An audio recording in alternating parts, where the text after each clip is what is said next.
Hello, everybody, and welcome back to the channel. So, the last 24 hours has been absolute madness as everybody tries to digest the brand new FAQ for Warhammer The Old World. Version 1.5, they're calling it, and wow, loads of erratas, loads of massive changes to the core rules. I mean, you may as well throw your old rulebook in the bin. It's been changed so much. They're going to need a new rulebook, or at least you've got to update your magic cards with the new casting values, and it's quite complicated, I think. I think now the game is even harder for new players to access because you can't just pick up the rulebook, read it, and play. Or if you do so, you'll be playing a different game to people who sort of know the game and keep up to date with the FAQs. The FAQ document is massive now, and so much has changed that perhaps we could do with some more tutorials and explanations with diagrams about how things work. So in this video, I'm going to focus on close combat. Um, if you like my videos, guys, and you're not subscribed, please subscribe and help get the word out. And hopefully we can use these videos, send them to new players so they can understand what's going on, and make it more accessible for people, because I do think it's quite complex now, especially the close combat, which can get quite fiddly. But hopefully this video will help explain some of the complexities. Okay, so in our diagram here, we've got a big horde of orcs. 30 orcs charging into our 10 dwarf iron breakers. Now, here come the orcs. They're charging in.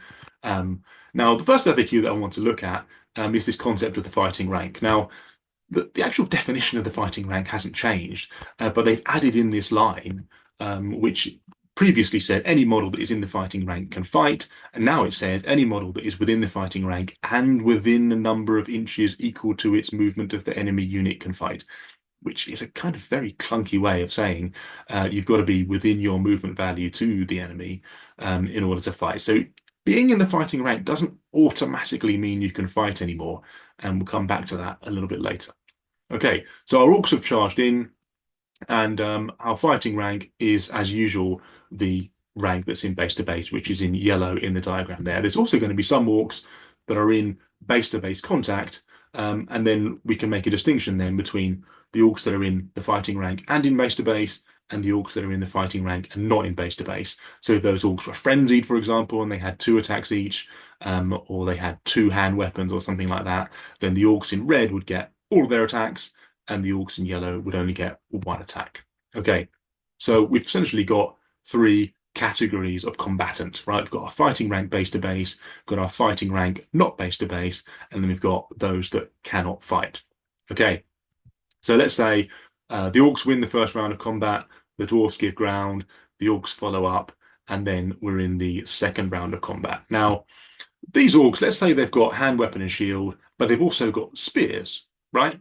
Now, in the current FAQ, you can now change weapons on each round of combat. So they might want to charge in and use their hand weapon and shield in the first round of combat because they can't use their spears when they're charging, and therefore they'll be able to get that parry save for that extra +1 to their armor save as they're charging in. But now on the second round of combat, as nobody has charged, they now want to switch to spears. Now, obviously, I know there should be some casualties taken off there, but I want to keep it simple for now. So let's assume there's been no casualties and the orcs have just won by dint of having an extra rank or whatever it is. And now we move on to the second round of combat. So because they've got spears, they can now use supporting attacks, but they've also got access to this new press of battle special rule. So in the heat of battle, orderly ranks become a swirling melee, except during a turn in which it charged. A fighting rank of a unit that has this rule and is arrayed in combat order is not one but two ranks deep. In other words, models that are directly behind and in base contact with models in the unit's actual fighting rank are also considered to be within its fighting rank. Now, I think it's quite complicated to introduce a new term called the actual fighting rank. But essentially, they've got the fighting extra rank special rule. So the fighting rank is now two ranks instead of one, and therefore we can shade that in yellow on the diagram there. So we've now got 20 orcs that are in the fighting ranks, and we've also got another 10 behind it that are eligible for a supporting attack.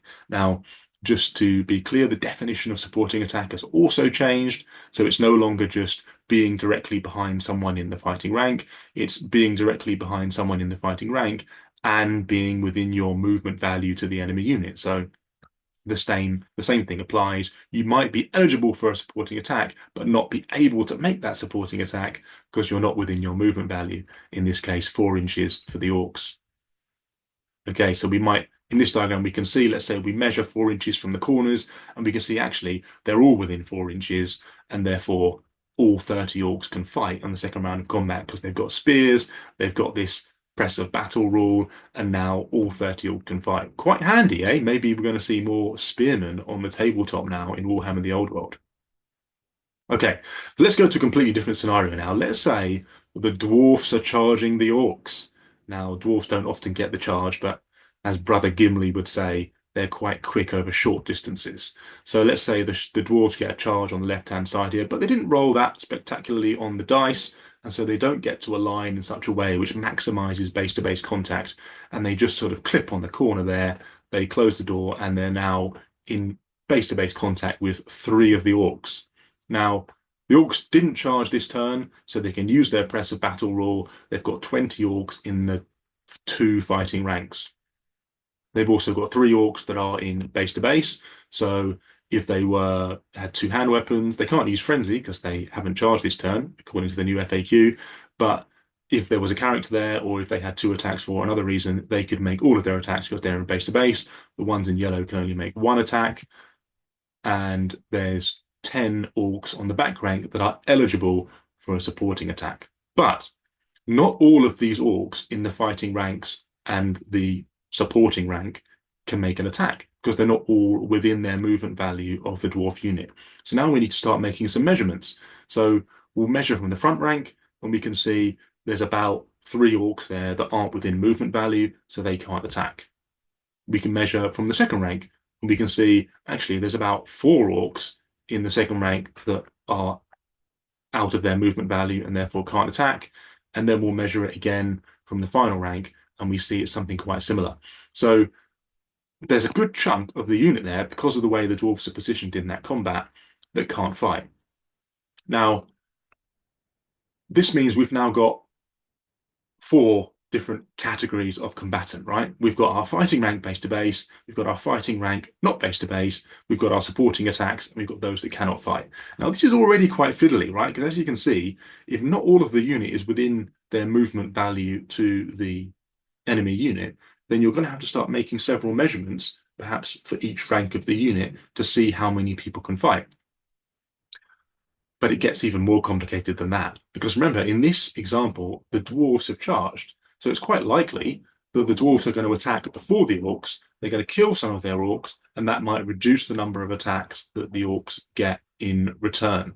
Now, how does that work exactly? Well, this is a bit difficult to calculate because according to the rulebook, now this is obviously the rulebook before the FAQ, it does say that slain models are considered to have been removed from the ends of the fighting rank. And it also says in italics at the bottom there, models that remain in the fighting rank after casualties have been removed are more likely to be in base contact with the enemy, having closed in upon them. In other words, you've removed the models from the fighting rank that are not in base to base before you remove the models that are in the fighting rank and in base to base. So the yellow guys die before the red guys, and so you calculate the number of attacks that you have from your fighting ranks and your supporting attacks, and then you start deducting attacks based on how many casualties you have before you figure out how many attacks you have back, taking off those yellow ones before you take off those red ones to maximize the amount that are in base to base. Okay, but now we've got this FAQ. Which orcs are going to die first? Because we've got orcs that are in the fighting rank but that can't fight. Remember, being in the fighting rank doesn't automatically mean you can fight anymore. So we've actually got a fifth category, haven't we? We've got people who are in the fighting rank but cannot fight, and I've shaded them in grey on the screen there.